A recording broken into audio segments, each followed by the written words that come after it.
a polished soundtrack to the French Quarter brunch my aunt had insisted on.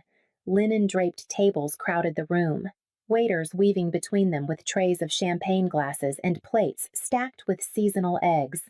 Benedict, my mother, Marjorie, raised her mimosa with deliberate slowness, her smile sharp enough to cut glass.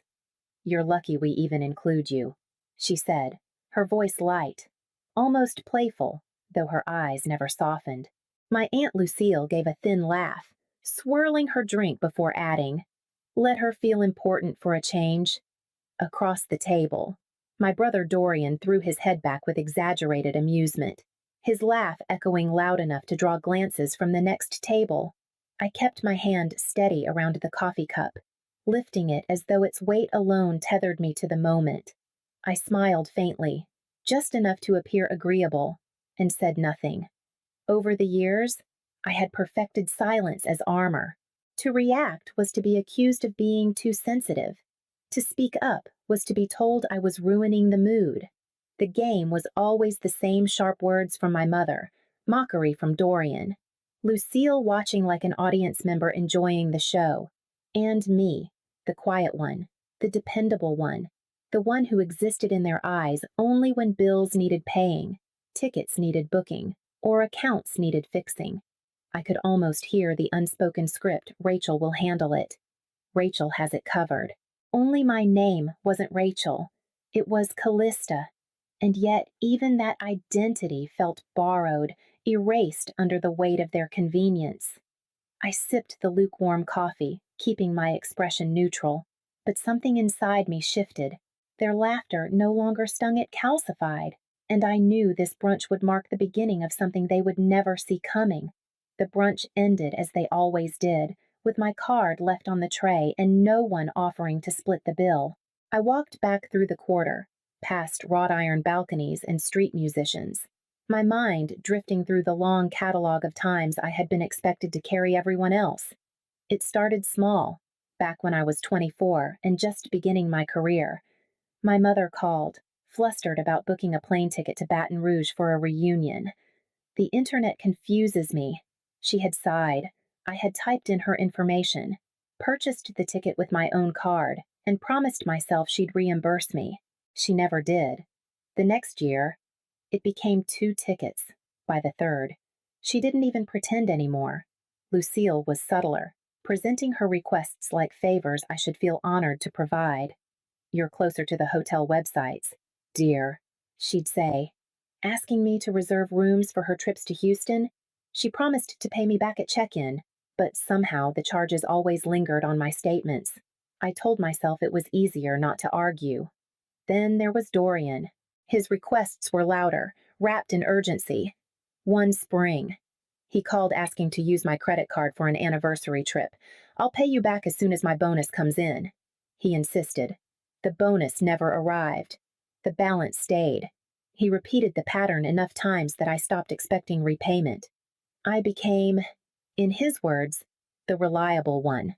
Ironically, my job as a forensic accountant demanded precision, the ability to untangle other people's financial messes with patience and logic. I could trace fraud buried under layers of invoices, reconstruct hidden transactions from scraps of data. Yet when it came to my own family, I let chaos spill unchecked into my life, convincing myself that carrying their burdens would make me indispensable. But that brunch shifted something. For the first time, I began to see reliability not as a strength, but as the chain that kept me bound. And the weight of it was no longer something I wanted to bear as I thought of the lake house that symbolized everything unspoken between us. Whenever my family spoke of the cabin, they called it our house, as though the word itself wrapped us in some shared legacy. In truth, there was nothing collective about it. The deed bore one name mine, and it had since the summer of 2009, the year my father nearly lost it to foreclosure. His credit was wrecked from years of unpaid loans, and no one else in the family qualified to step in. I was 21, fresh out of school, with the only clean record. I signed the papers to keep the cabin standing. My father shook my hand and muttered a distracted good, as though I'd simply taken out the trash. Since then, every expense, property taxes, storm repairs, winter heating, even the insurance premiums had flowed out of my account like a second rent. I tracked the invoices in neat folders, each one stamped with my name as guarantor. Not once did anyone offer to contribute. When the bills came, they turned silent. But when summer arrived, they descended on Caddo Lake like it was a public resort. I remember walking in after one of their weekend's beer bottles scattered on the deck, the refrigerator emptied, the air conditioning humming at full blast, even though no one was there. Once, Dorian gave the keys to friends without telling me, leaving strangers to sprawl across the living room I had just paid to furnish. When I objected, he brushed it off. It's family property. Callista. Don't be so uptight. And yet, for years, I swallowed it. I convinced myself that maintaining the cabin was proof of my place in the family, that if I kept shouldering the responsibility, they would one day see me differently. But all I ever became was the quiet caretaker of something they felt entitled to claim. As I thought back on it, the brunch words still stung. Lucky we include you. I began to realize the cabin wasn't a tie binding us together. It was the clearest evidence of how invisible I had always been, and that truth was already hardening into resolve as the memory of their laughter replayed in my mind. When I returned to the table after a trip to the restroom, the air was already humming with laughter. Dorian looked me up and down with a grin that was anything but kind. God, Callista, he said, loud enough for the server clearing plates to hear. You look like you crawled out of a church donation bin. Didn't realize beige was back in style. The table erupted. My aunt coughed into her napkin as if she were stifling laughter. My mother didn't even lift her eyes from her mimosa, though the curl of her mouth betrayed her amusement. It was all too familiar one line from Dorian, a chorus of silence from the rest, and me, the easy target who never fought back. In the past, I would have felt heat rising in my face, a pressure in my throat as I fought not to let them see me cry. I would have replayed the words for days, trying to convince myself they hadn't meant them the way they sounded. But this time was different. The sting never came. What settled instead was something colder, quieter, a clarity so sharp it sliced through every old excuse I had made for them. I lifted my coffee and took a measured sip, keeping my eyes on the window beyond them, where sunlight spilled across the cobblestone street. Let them laugh. Let them believe they'd landed another blow. They didn't know that I had stopped playing the role they'd written for me. In that moment, I understood the truth with a finality I had never let myself admit before. I wasn't part of this family, not in the way they pretended. I was a convenience, a bank account, a body to fill the empty seat. Nothing more. I set my cup down, steady, unflinching, and offered a faint smile as though I hadn't heard a word. Inside, though, the decision was already forming. I would no longer be the nameless chair at their table. That night, I would begin undoing the ties they assumed I'd hold forever. By the time I made it back to Houston that evening, the sun had already sunk behind the skyline. I drove in silence. No music, no radio chatter, just the low hum of the tires against asphalt. My apartment was as orderly as always, everything in its place. Yet the moment I stepped inside, it felt different, emptier, like a waiting room for a decision I had already made. I set my bag down, filled the kettle, and brewed a cup of peppermint tea. The steam curled in the air as I sat at the kitchen table with my laptop in front of me. My fingers hovered above the keyboard for a moment, then moved with certainty. The subject line of the email read, "Ready now." I addressed it to Jared Whitman, the attorney who had helped me back in 2009 when the lake house nearly slipped into foreclosure. We had talked before about selling it, but I had always backed out at the last minute, telling myself it wasn't the right time. That hesitation was gone. I typed a short, direct message, attached the scanned deed and expense records, and hit send. The moment the screen flashed a message sent, I felt something in my chest loosen. Next came the shared credit account, the one I had created years ago to make things simpler for the family. I logged in and scrolled through the list of authorized users: Marjorie, Dorian, Lucille. Each name was a reminder of years of silence when the bills came due and years of assumption that I would always cover them. The system asked with each removal, "Are you sure you want to revoke access?" Yes. Again. Yes. One more time. Yes. I deleted every automatic payment, closed every loophole, and with a final click, the account went dark. No more overdrafts disguised as oversights. No more cards maxed out in my name. I sipped the last of my tea, the taste faintly bitter, and closed the laptop. Midnight had slipped past, the city outside still buzzing with life. But inside, the quiet was absolute. For the first time in years, I felt the beginning of freedom, though I knew the silence wouldn't last once they discovered what I had done. It didn't take long. 3 days after I shut everything down, the first text arrived from Dorian. "Why isn't my card working?" 10 minutes later, I'm in Vegas. "Don't tell me you shut it down." The calls came in waves after that, ringing until my phone buzzed warm in my hand. I turned it face down on the table and let the screen go dark.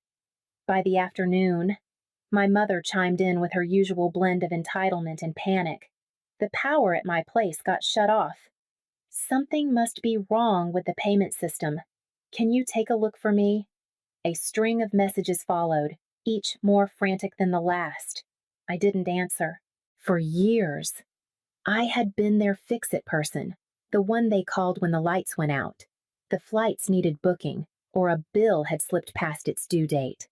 But this time, the silence stretched, heavy and deliberate.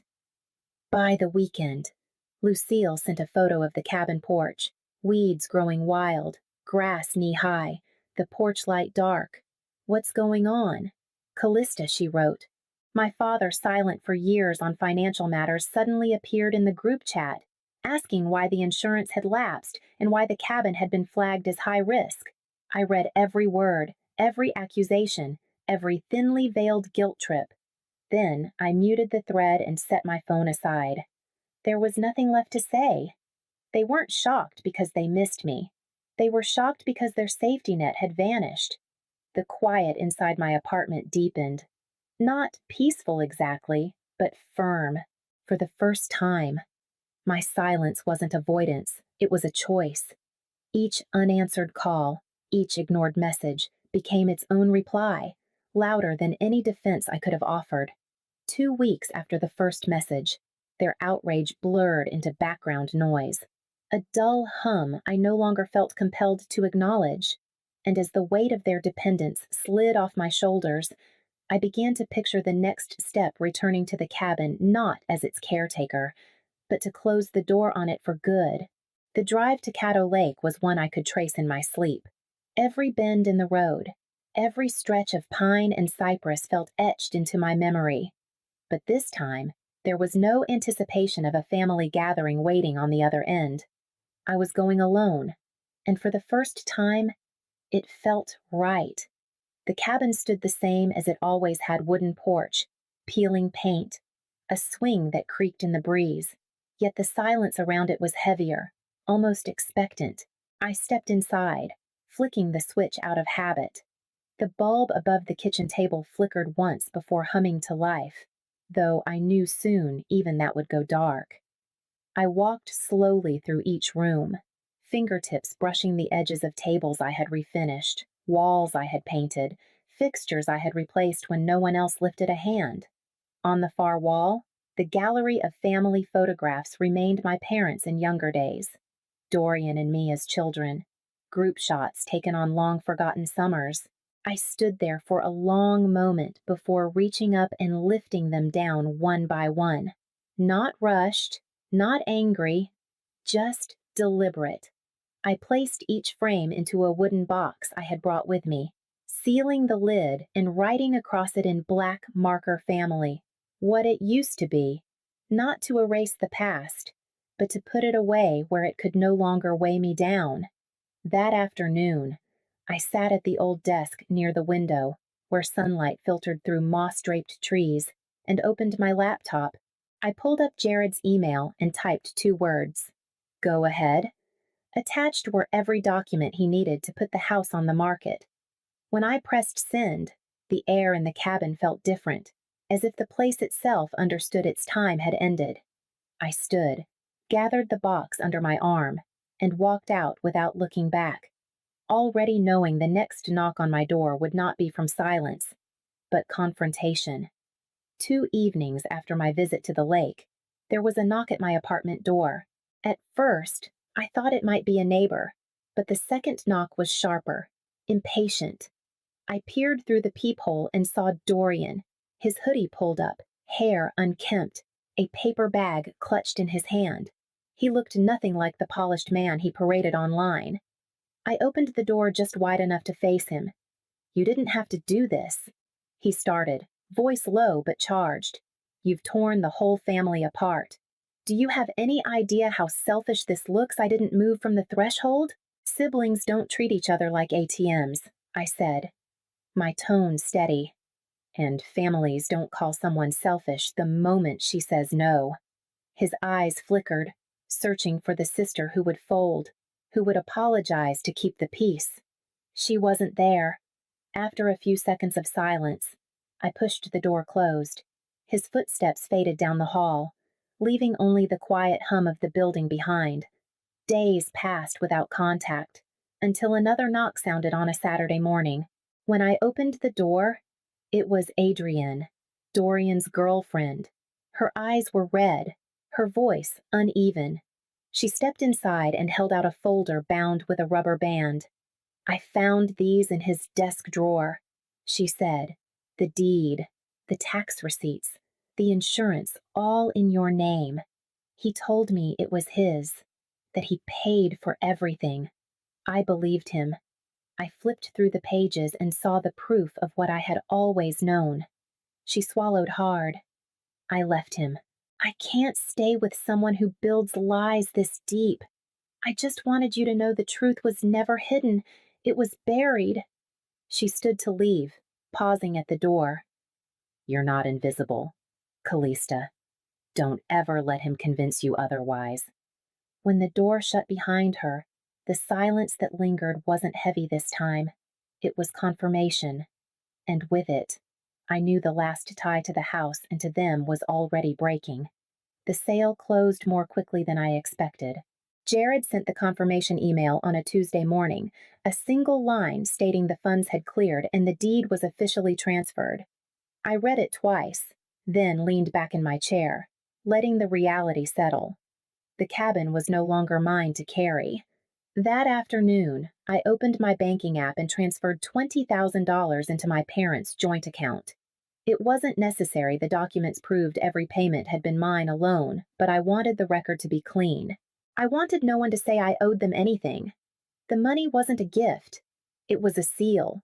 Proof that every tie between us had been balanced and closed. Within weeks. I left Houston behind. I bought a small house tucked in the hills north of Austin, just outside of Marble Falls. The property wasn't large, but it had wide windows that welcomed sunlight, a quiet porch that looked out on oaks and limestone ridges, and enough space for me to breathe without feeling watched. Unpacking was slow, deliberate. Each box I opened, each item I placed on a shelf felt like claiming a life I hadn't been allowed to live. There were no group chat messages buzzing, no phone calls asking for login information, no sudden emergencies dropped in my lap. Only stillness, and the sound of my own rhythm filling the rooms. At night, I sat on the back porch and listened to the cicadas rise in chorus, their steady hum carrying through the trees. I felt no guilt, no shame, only a strange lightness that came from knowing I had cut the last thread. And yet, as the silence deepened, I began to wonder what would remain when all the noise was gone. The months passed quietly, each one slipping by with a gentleness I had never known before. The family group chat, once constant with demands and guilt-laced reminders, had gone still. No questions about bills, No requests for passwords, no perfunctory holiday invitations, just silence. The only one who crossed that silence was Ezra, my cousin, 16, lanky, still growing into himself, but steady in ways the adults in our family never managed to be. He'd ride his bike out to my house on weekends, sometimes with a bag of burgers, sometimes with nothing but his company. We didn't need to talk much. His presence was its own reassurance that not everyone in my bloodline had learned to take. One afternoon, I found a postcard slipped under my front door. The picture showed a lake at sunset, purple and orange light spreading across still water that looked too much like Caddo. On the back, written in careful handwriting, were 8 words. We should have done better. You deserved better. No signature. No clue. I stood by the window for a long time, turning it over in my hands. It didn't matter who had written it, my mother, my brother, or maybe someone who had simply watched from the sidelines. It wasn't forgiveness. It wasn't reconciliation. But it was an acknowledgement, however small, that the truth had been seen. I didn't place the card on the mantel or pin it to the wall. Instead, I tucked it into a drawer with other keepsakes, reminders of lives I had outgrown. I didn't need it to move forward. My freedom had already arrived, not loud or dramatic, but in the steady quiet of days I could finally claim as mine.